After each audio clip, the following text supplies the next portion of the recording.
Hey, what's up guys, I'm Valraint, and today we'll be talking about Wanderer or Scaramouche regarding his talents, his playstyle, constellations, artifact builds, and also team comps. He is a Wanderer alright, so much that he literally wanders off for 2 years before finally becoming playable. But before we dive into this video, a lot of my viewers are not subbed yet, so don't forget to subscribe to win your next 50/50. Trust me, it works. It really does. So, the first thing that you want to understand about the Wanderer is that he is a Hypercarry.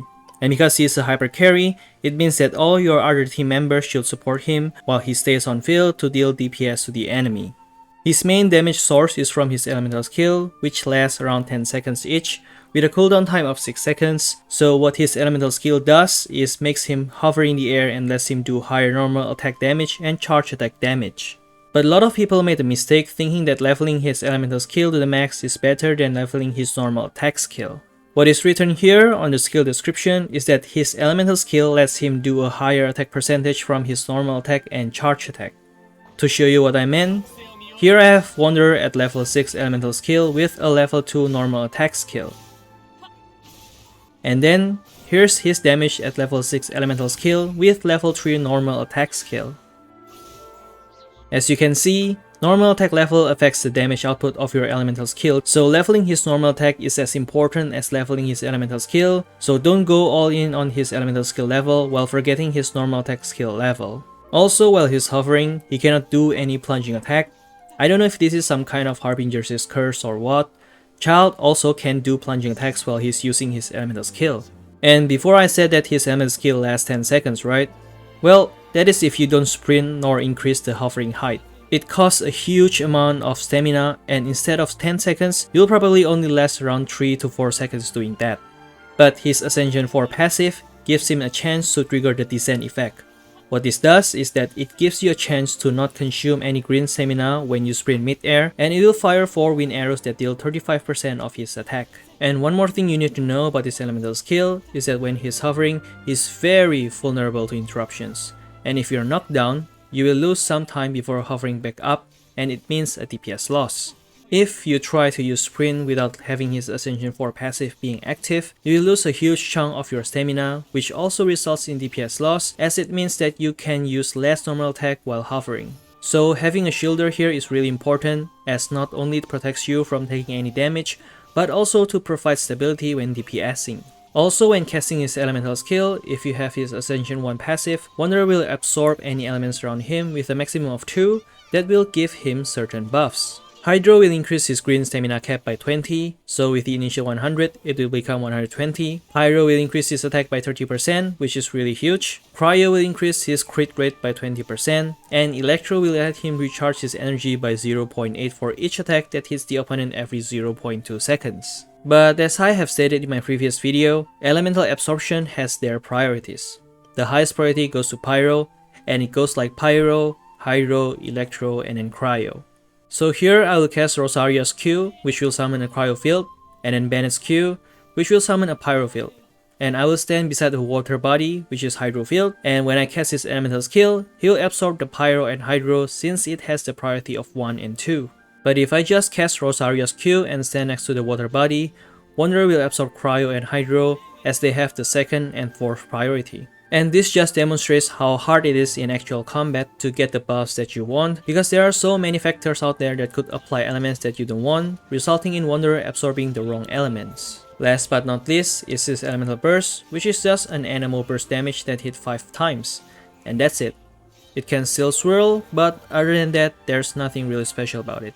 Now let's go into his constellations. His Constellation 1 increases his normal attack speed by 10% when he's in the wind favored state, and the wind arrows fired by his passive deals an extra 25% damage. I think this constellation is okay. It gives you a slight damage boost as it increases his normal attack speed, which means that you can hit a few more times during his elemental skill. But overall, I don't think the difference between a C0 and C1 will be that huge. His Constellation 2 increases his elemental burst damage output by a maximum of 200%. It starts at 4% and it increases by another 4% for each point of his green stamina consumed.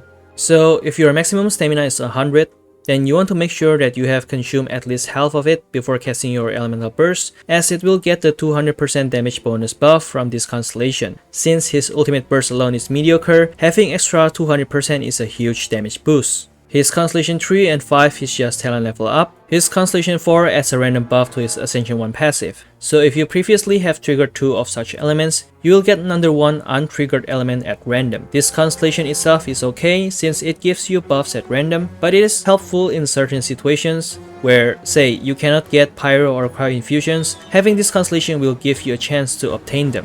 Lastly, his Constellation 6. I think this Constellation is pretty underwhelming. It gives you another extra hit for each normal attack you cast when he is in a wind favored state, dealing extra 40% normal attack damage. And also it gives you 4 extra green stamina when it's under 40 every 0.2 seconds with a maximum of 20 green stamina.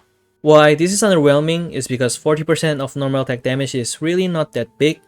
Sure, totaling everything will give you a huge damage buff, but for Constellation 6, this is not that game changing at all. And with extra 20 green stamina, you can deal even more damage, but it is situational.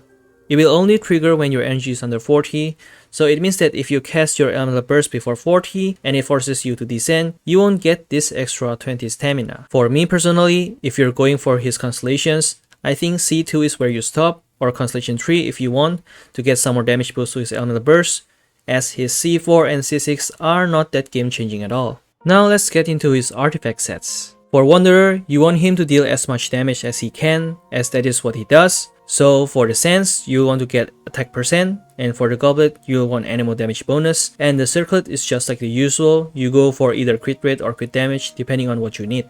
For the subset, you'll want to go for crit rate, crit damage, and attack, just like the usual, and also energy recharge if you can.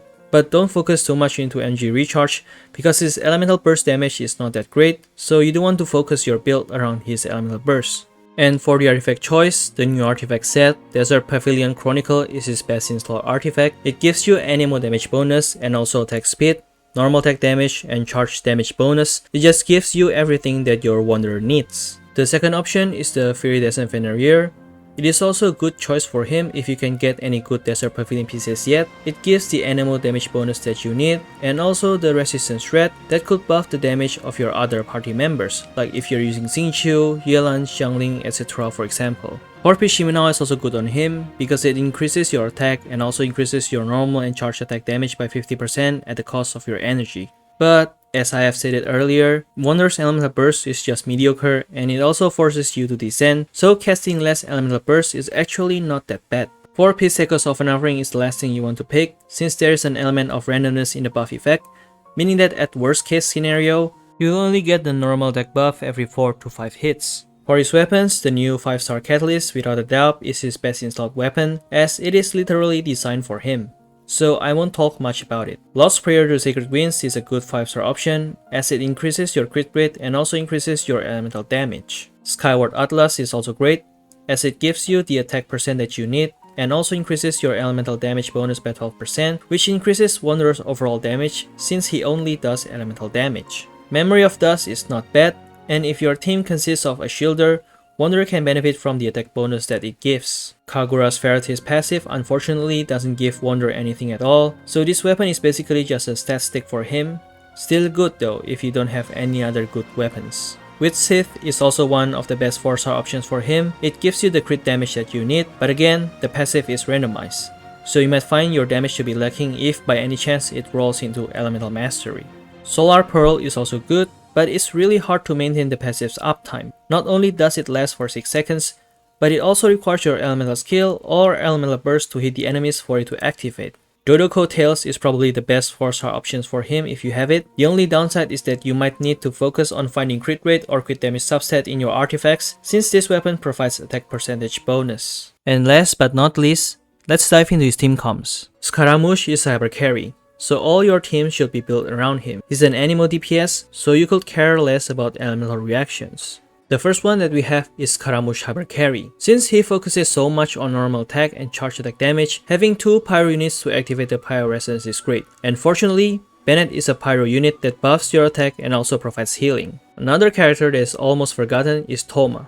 Why Thoma is great is because he can consistently apply Pyro, and Wanderer just happens to want Pyro to be available before casting his elemental skill. You can, of course, use another Pyro character besides Thoma, like Xingyan for example, but Thoma's Pyro application range is larger and provides a shield. Now, both Xingyan and Thoma can provide a shield, but what makes Thoma better than Xingyan is his C6. He increases party members' normal attack and charge attack by 15% for 6 seconds when they obtain or refresh the barrier. Besides Thoma and Xingyan, having another shielder is also okay, like having Zhongli in your team and gives resistance red, or even Diona who could apply Cryo Field that could also benefit Wanderer's elemental absorption. Also, the new 4-star animal support Faruzan is also great for him, since she can both increase animal damage of the party and shred the animal resistance of the enemies. At C6, Faruzan can also buff animal characters with 40% extra crit damage. Next is the Scara National Team. As the name suggests, Scaramouche can be put into a national team where he acts as a driver for the national team. This team is quite potent in clearing the Spiral Abyss. Scaramouche is also great on Taser teams, which consists of 1 Hydro and 1 Electro characters, and for the last slot you might want to use characters that could provide crowd controls since Scaramouche has none of it. So characters like Fenty, Kazuha are really good since they can also use 4-piece Viridescent Fenrir to swirl and reduce the enemy's resistances. So here's what I think about the Wanderer. He is a great Hypercarry, but he is not so great that it's game changing. He deals around the same amount of damage as other Hypercarries, and it requires you to understand his playstyle and be aware of your surroundings to be able to maximize his damage. A lot of his damage potential falls into the random category, like his elemental skill Absorption. If you get Hydro or Electro, then it means you won't deal as much damage as when you get Pyro and Cryo.